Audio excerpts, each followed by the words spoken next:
Once upon a midnight dreary, while I pondered, weak and weary, over a quaint and curious volume of forgotten lore, while I nodded, nearly napping, suddenly there came a tapping, as if someone gently rapping at my chamber door. "'Tis someone," I muttered, "tapping at my chamber door. Only this, and nothing more." Ah, distinctly I remember, it was once the bleak December, and each separate dying ember wrought its ghost upon the floor.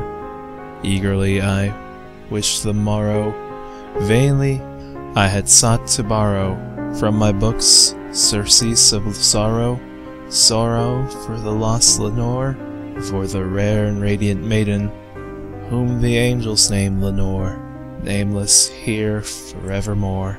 And the silken, sad, uncertain rustling of each purple curtain thrilled me, filled me with the fantastic terrors never felt before, so that now, to still the beating heart, I stood repeating, "'Tis someone entreating entrance at my chamber door? Some late visitor entreating entrance at my chamber door? That is, and nothing more." Presently my soul grew stronger, hesitating then no longer.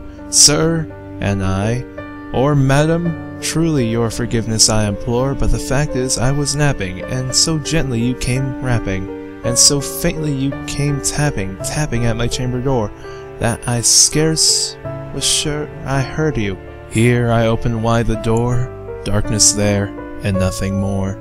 Deep into the darkness peering, long I stood there wondering, fearing, doubting, dreaming dreams no mortals ever dared to dream before, but the silence was unbroken, and the stillness gave no token, and the only word there spoken was the whispered word, "Lenore."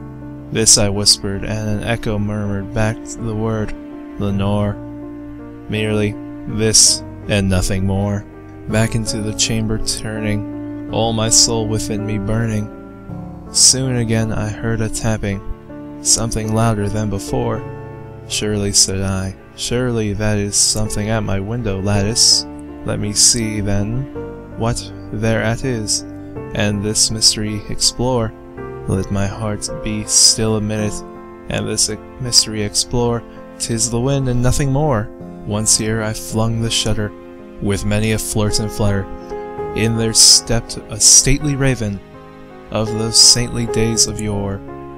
Not that least obscene made he, not a minute stopped or stayed he, but the mien of lord and lady, perched upon my chamber door, perched upon a bust of Pallas just above the chamber door, perched and sat, and nothing more. Then this ebony bird beguiling my sad fancy into smiling, by the grave and stern decorum of the countenance it wore. "Though thy crest be sworn and shaven thou," I said, "art sure no craven, ghastly grim, an ancient raven, wandering from the nightly shore. Tell me what thy lordly name is on that night's Plutonian shore." Quoth the raven, "Nevermore." Much I marveled this and gaily found to hear the discourse so plainly, though its answer little meaning, little relevancy bore, for we cannot help agreeing that no living human being ever yet was blessed with seeing a bird upon his chamber door, bird or beast upon the sculpted bust above the chamber door, with such name as Nevermore. But the raven sitting lonely on the placid bust spoke only that one word, as if his soul in the one word he did outpour. Nothing further than he uttered, not a feather than he fluttered, till I scarcely more than muttered, "Other friends have flown before, on the morrow he will leave me, as my hopes have flown before." Then the bird said, "Nevermore," startled at the stillness broken by the reply so aptly spoken. "Doubtless," said I, "what it utters, it's only stock and store, caught from some unhappy master, whom unmerciful disaster followed the cast and followed faster, till his songs one burden bore, till the dirges of his hope that melancholy burden bore, of never, nevermore. But the raven still beguiling all my sad soul into smiling. Straight I wheeled a cushioned seat in front of bird and bust door. Then upon the velvet sinking, I betook myself to linking fancy unto fancy thinking. What this ominous bird of yore, what this grim, ungainly, ghastly gaunt of an ominous bird of yore meant in croaking, nevermore.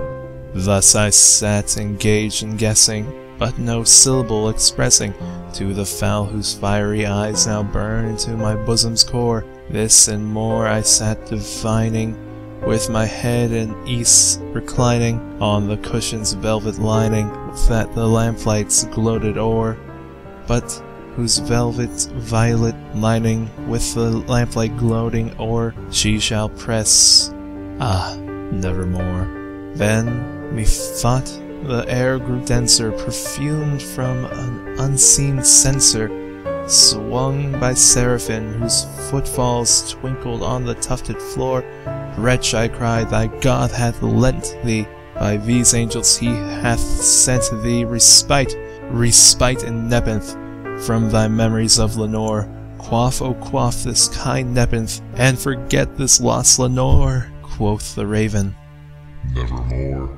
Prophet, said I, thing of evil, prophet still, if bird or devil, whether tempter sent, or whether tempest tossed thee here ashore, desolate, yet all undaunted, on this desert land enchanted, on this home by horror haunted, tell me truly, I implore, is there balm and guile-lead? Tell me, I implore, quoth the raven, nevermore.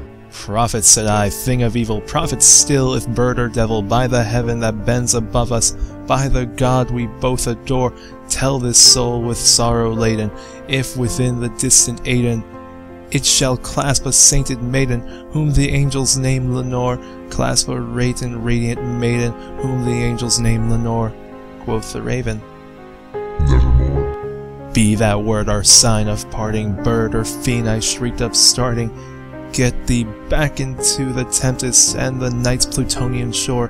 Leave no black plume as a token of that lie thy soul hath spoken. Leave my loneliness unbroken. Quit the bust above the door. Take thy beak from out my heart, and take thy form from my door, quoth the raven, nevermore. And the raven, never flitting, still is sitting on the pallid bust of Pallas, just above my chamber door, and his eyes have all the seeming of a demon that is still dreaming, and the lamplight o'er him streaming throws his shadow on the floor, and my soul from out that shadow that lies floating on the floor shall be lifted nevermore. Hey, thanks for watching my video. I hope y'all liked it, and if you did, hit that like button. If you didn't, send it to someone you didn't like. Subscribe to my channel to see more of my videos and my other creepypastas. And also, look in the description below to watch all my other stuff. Now, this Airman, remind that you guys will rock, and signing off. Peace.